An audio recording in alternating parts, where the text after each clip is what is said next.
हो, 27 फेब्रुवारी मराठी राजभाषा दिन आहे. आपल्या मातृभाषेचा सन्मान करण्याचा दिवस. माय मराठी सात मराठी भाषांचा भावार्थ मराठी बात मराठी सात मराठी जगण्यादाया अर्थ मराठी. मराठी राजभाषा दिवसाच्या सर्वांना हार्दिक शुभेच्छा. पण आपण का साजरा करतो हा दिवस? हा दिवस प्रसिद्ध साहित्यिक कुसुमाग्रजांचा जन्मदिवस आहे. ते महान कवी आणि लेखक होते. त्यांनी मराठी भाषेसाठी खूप मोठा योगदान दिले. पण मराठी बोलण्याचा अभिमान असायला हवा का? इंग्रजी बोलणारे लोक तर मोठे पद मिळवतात, नाही का? अहो, इंग्रजी शिकणे वाईट नाही, पण आपली मराठी विसरू नये. आपल्या भाषेतच आपली ओळख आहे. अगदी बरोबर. बघा ना, शिवाजी महाराजांनी मराठी भाषेतच राज्यकारभार केला. संतांनी भजन कीर्तन मराठीतच लिहिले. कारंजले गांजले त्यासी म्हणे जो आपले तोजी साधू ओळखावा देव तेथेची जाणावा. अर्थ आहे या ओळीचा. मराठीच आपली संतवाणी आहे. जणून आपण प्रेम करू ना भक्ती शिकतो. कृष्ण हरी म्हणावे, सुख समाधान लाभावे, पांडुरंगाची भक्ती करावी, संसार तरुण जावे. संत तुकाराम महाराजांनी आपल्याला साधेपणा आणि भक्ती शिकवली आणि ती शिकवण मराठीतच आहे. भारुड ही लोकप्रबोधनाचं मोठं साधन होत. संत एकनाथांनी भारुडांच्या माध्यमातून समाजाला दिशा दिली. भारुड काय बोललासी वरलिया रंगा, पाये पायाखाली तळ मुजाराचा, सोडून देहाचा अंकारा, चिंत धरावा पांडुरंगा. किती सुंदर मराठीत अशी ज्ञानाची भक्तीची आणि भक्ती रसाची रचना आहे. मित्रांनो, मराठीचा अभिमान बाळगणं महत्वाचं आहे, पण त्याच वेळी इतर भाषेचाही आदर करायला हवा.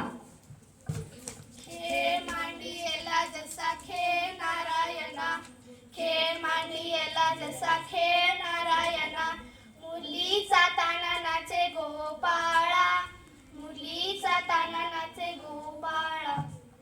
भाषा समान आहेत. अगदी बरोबर. प्रत्येक भाषा सुंदर आहे कारण ती तिच्या लोकांची ओळख असते. हो, पण आपण मराठीशी प्रेम करतो म्हणून इतर भाषा संस्कृत, इंग्रजी, हिंदी, कर्नाटक, बेंगॉली या सर्व भाषेचा सन्मान करायला हवा. चला तर मग आपण ठरवूया, आपल्या रोजच्या बोलण्यात आणि लेखनात आपण मराठीचा जास्तीत जास्त वापर करायचा आणि सर्व भाषेचा सन्मान राखायचा. भिन्न असल्या तरी भाव सारखेच. प्रेम, मैत्री आणि ज्ञान सर्व भाषेतून प्रवाहित होते.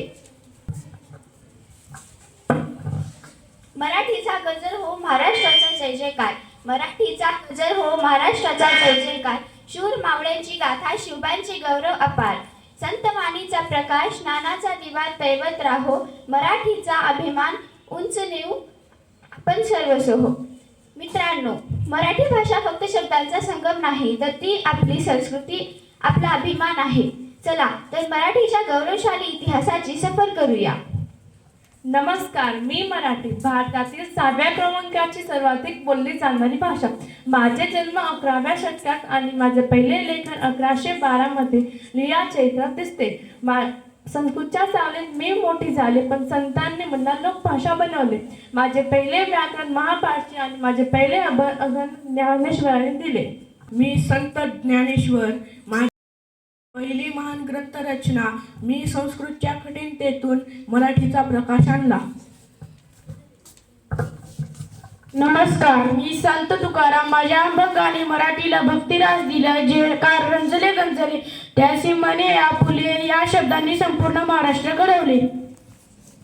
नमस्कार, मी शिवाजी महाराज. मी स्वराज्य स्थापले ते मराठीतून. माझ्या राज्यसभे राजकारणी मराठीतून. माझ्या राज्याभिषेकाच्या ताम्रपटावर मराठी सुवर्णमुद्रित उल्लेख आहे. आज मराठी असती तर मुघलांचे जुने राज्य नसते. हाती तलवार ओठी जय जयकार, हाती तलवार ओठी जय जयकार. मराठीसाठी रणांगणावर महाराज आमचे आधार, रणांगणावर महाराज आमचे आधार. नमस्कार, मी बालकवी. मराठी माझी माय बोली, हिच्या शब्दाची गोडी न्यारी. सोन्यातून कविता हिची तिच्यावर करू भाळी. नमस्कार, मी लोककवी. मी भारूड, गोंधळ, तमाशा घेऊन आले. मराठीतून लोककला जन्माला आली. गवणी, लावण्या, पोवाडे लोकांना शिकवले. जय जय महाराष्ट्री भाषा, जय जय मराठी. शब्दासारखा देतो वंदन, माय बोली सुकृती. ज्ञानदेव तुकोबांच्या ओठावरती आली, संतांनी तिला आदर अभंगात ती रंगवली. मराठी आमचा अभिमान महाराष्ट्रात दरवळली. मराठी जुनी भाषा आहे, पण आज तरुण इंग्रजीकडे झुकते. मराठी मागे पडते का? जगात सुमारे 8 कोटी लोक मराठी भाषा बोलतात आणि आता तरी युनेस्कोने मराठीला अभिजात भाषा म्हणून मान्यता द्यायला सुरुवात केली. म्हणूनच मित्रांनो, मराठीचा अभिमान बाळगा. आमची मायबोली हिच्या शब्दांची गोडी न्यारी, संस्कृतीचे हे तेज आहे, मराठीला वंदन सारे.